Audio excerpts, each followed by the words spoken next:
Good morning everyone, I'm Chris and welcome back to another episode of Rift Amps. So finally this morning the PR35 transformer from Modulus turned up, and comparing it to my normal unit you can see it's pretty much identical. Absolutely incredible. He's done such a good job on this. Now, for those that don't know, why is Modulus doing me a transformer for this amp? It's because when I order my transformers for UK and Europe and Australia and other places, they're all designed for 50 Hertz mains frequency. So I get a 50 Hertz transformer made in 220, 230 and 240 volt primaries. For the 60 Hertz countries, which the only ones that I sell to are North America, there are some changes that need to be made between 50 and 60 Hertz, so that my 120 volt primaries are a different transformer unit. Very rarely will I do a transformer that has 120, 220, 230, 240 and it's designed to run at both 50 and 60 Hertz. If I can, my preference is to have my 60 Hertz stuff separate because there is a difference. There is a tonal difference in the way these things sound, and if I ever get round to it, I will do you a sound example, an A-B comparison between a dedicated 120 volt 60 Hertz primary transformer and one that's a multi-tap that can run at both 50 and 60 Hertz. Even for the mains transformer, it does produce a tonal difference. So I thought I had a 120 volt model on the shelf for this PR35 build, but I blame my own stock control. I didn't. I did place an order for another 10 units from my usual winder, but they are running a bit delayed, so I asked Modulus to wind me a one-off transformer to the specs that I need, and he has done an absolutely incredible job. I can't recommend his stuff enough. I mean, I might speak to him about doing most of my transformer units from now on because he's just so good. And the standard is up there. I mean, I've not heard one of his transformers that sounds anything other than supreme. They are absolutely fantastic, especially some of his output transformers. So, yeah, big shout out to Michael for saving me on this particular build, but also I know he winds for a lot of people now. So if you're in the UK and you need a transformer for your amplifier, custom or not, or maybe their standard spec, give Michael at Modulus a call. He might or should be able to help you out. And here's the build so far. So I've pretty much done everything I can until the transformer arrives. So all I've got to do now is install that, wire up my rectifier socket, do my bias supply, my sensor taps, my input socket, and my on-off switch. Then I can do my input jacks, which is always the last job that I like to do, hook that up, and then we can get this one on the bench and tested. And running up on the test bench. So PR35 black panel, this one is off to North America. There's the output sine wave, looking great. It's ever so slightly underbiased at the moment, so I'm going to tweak it just to get it exactly where I want it to be. It's when you've got bias tremolo, you've really got to make sure that you get your bias point right.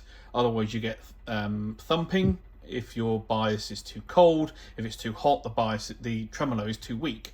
So it really is a balancing act of getting it exactly where it needs to be. But everything is doing as it should be. Transformer's great, all wired in. Really happy with this. I'm mega happy. Doing the heaters this way, so I then tucked them along the chassis underneath the half power switch, completely noise free. Brilliant, great idea. So I'm going to carry on doing that on the 18s, the 35s and the 50s.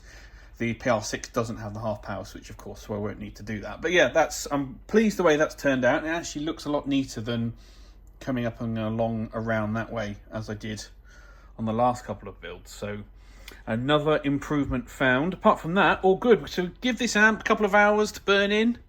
Just got to drill the cabinet and get that prepped. Then I can get the control plates, front and rear face plates onto this amp, all sorted, and then final assembly and get this thing shipped off to, I think it's going to New York State, I think. I'll have to check. But yeah, really cool build. Mega happy with this. Good job from Modulus on that transformer. All the voltages were absolutely bang on where they needed to be, so I could not be happier. But look at that sine wave. And that looked great. Right, on with the next thing. It's probably not coming across on camera, but it is cold and grey and wet out there, and it's been like this all week. I mean, it's May. It should start to be sunny. You know, we're midway through spring, almost summer, and it's just chucking it down every day. I mean, is this like delayed April showers or something? I don't know where we are, but it's just miserable out there. Can't even do any work on the race car. It's just miserable. Absolutely filthy. Right, the Swiss destined Ainsley Lister signature chassis is now all populated. So I've got all of my transformers, caps, sockets and bits and pieces on. So now I can start doing initial wiring on that. My chassis standoffs are in place and Loctited down. So now I can get on and do the board as well. Does this go this way? Yes, it does.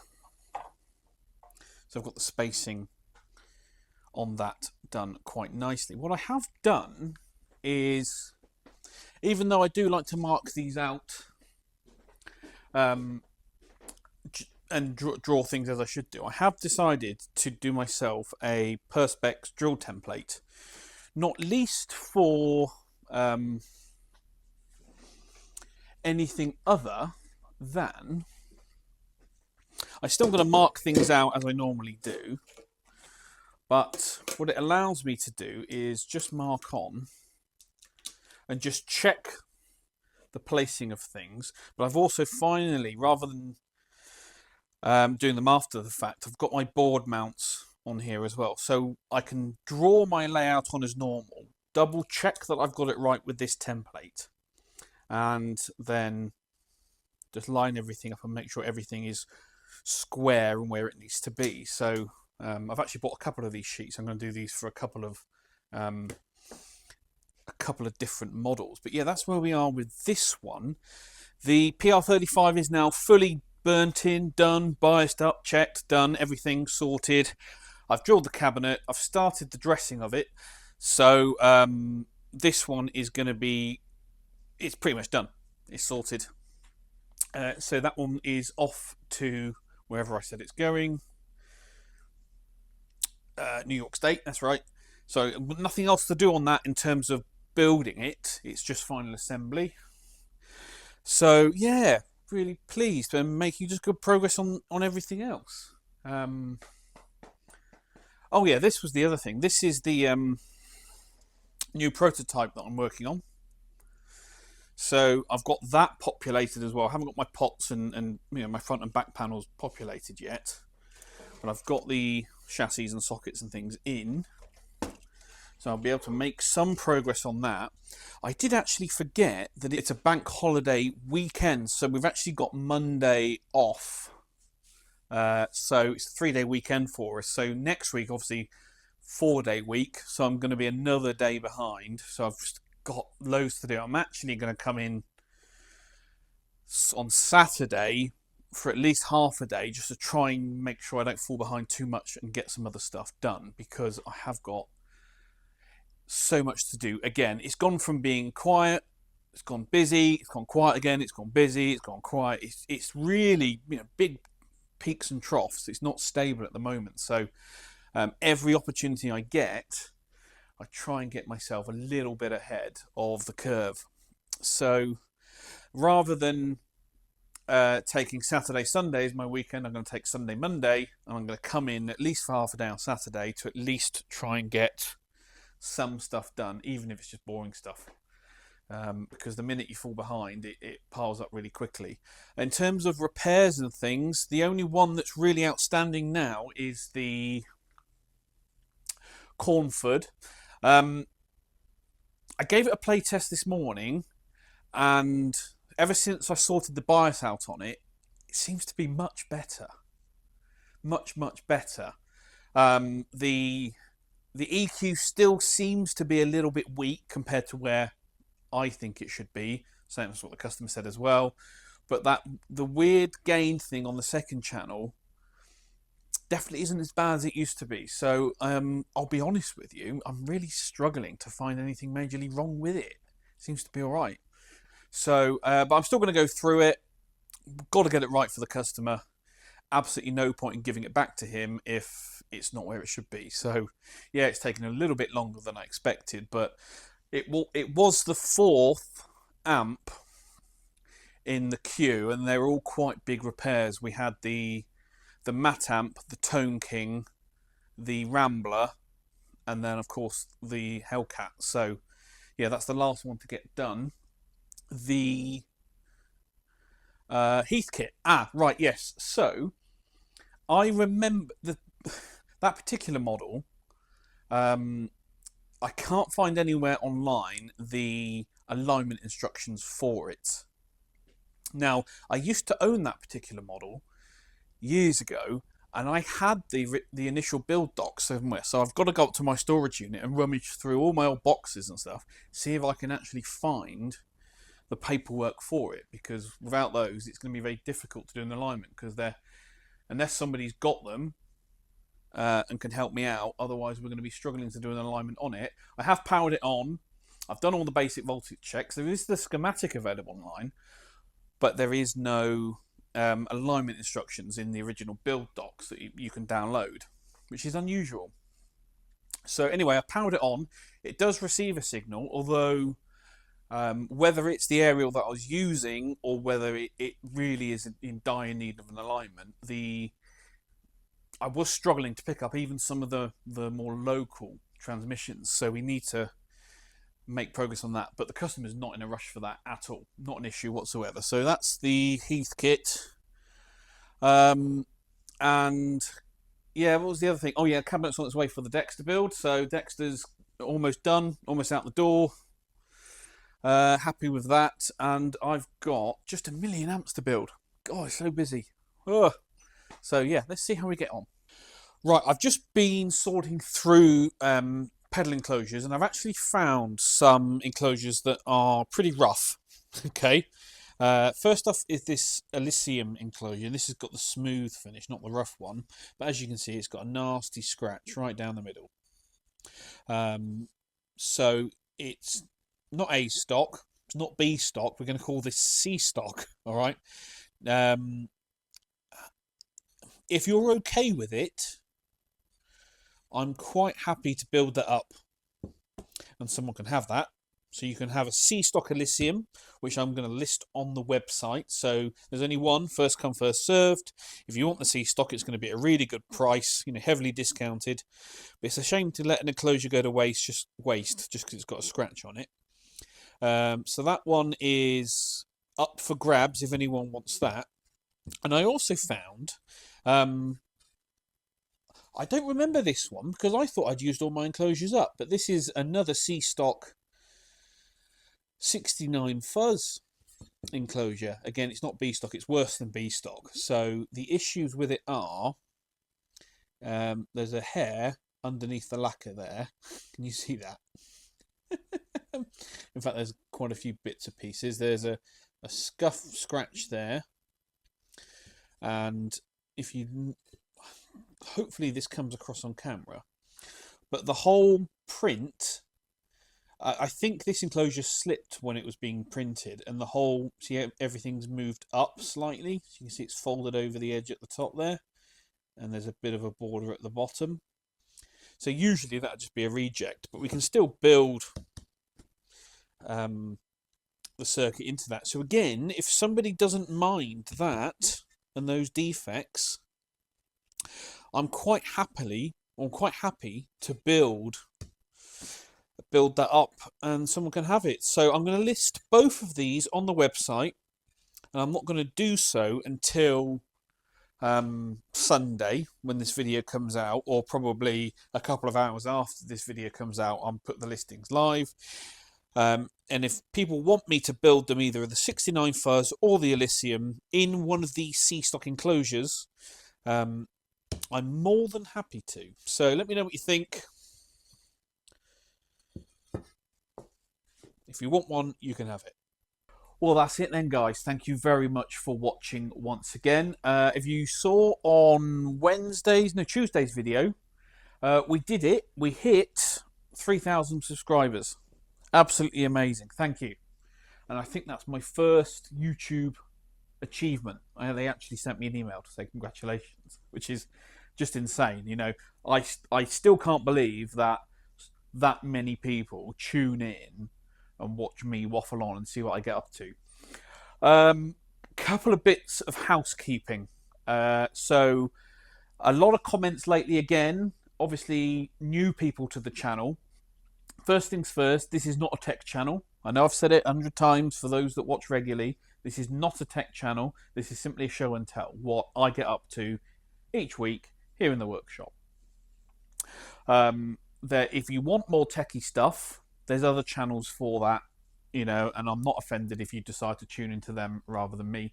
I deliberately keep tech talk to a minimum. You all know that now. I'm trying to make it accessible for the casual viewer, rather than those who want to know the ins and outs of, you know, the really technical details of how guitar amplifiers work. Obviously, I can't get away from all the techie stuff. There's some stuff I have to show you.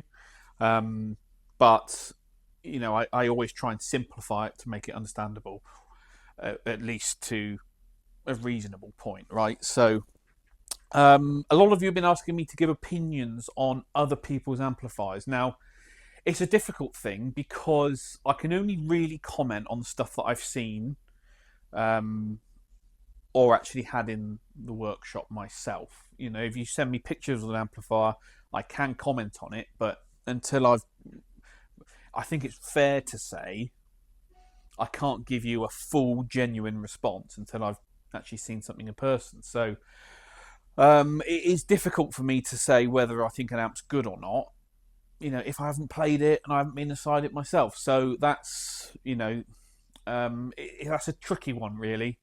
I do see a lot of amplifiers online that make me question what the builder was thinking. And of course, if I do see something dangerous, I'm always going to point that out. So, you know, you have that guarantee from me. What else did somebody say? It was the point about yeah. So quite often I misspeak on this channel, right? And it's not that I don't know what I'm talking about. It's just that when you're talking on camera, quite often what comes out of your mouth is not what your brain is thinking, or vice versa, right? So sometimes a lot of you will pick me up on something that I've said incorrectly and be quite rude about it. Now, that's obviously not right. Obviously, it's, you know, if I say something incorrect and if I catch it in the edit, I will, you know, I'll put a little thing up. But even then, some of you have still said, oh, you got it wrong. Well, you know, excuse me, I'm not a professional presenter. It's just my YouTube channel that I do for a bit of fun. So, you know, calm down, all right? And there was one last thing. What was it? What was the one last thing? Can't remember. Gone blank. I'm sure I'll think of it. But anyway, thank you so much for watching. Give this video a thumbs up. Comments down below. I do try and read and answer all of them. Obviously, if they're unhelpful, rude, or whatever, not interested. You know, we try and make this a supportive and engaging channel. If you want to join the channel and support me, you're more than welcome to, and there's a button below for you to do that. All these guys have done that, and I thank all of them for their support, for being channel members helping me out, and I shall catch you all at the next one.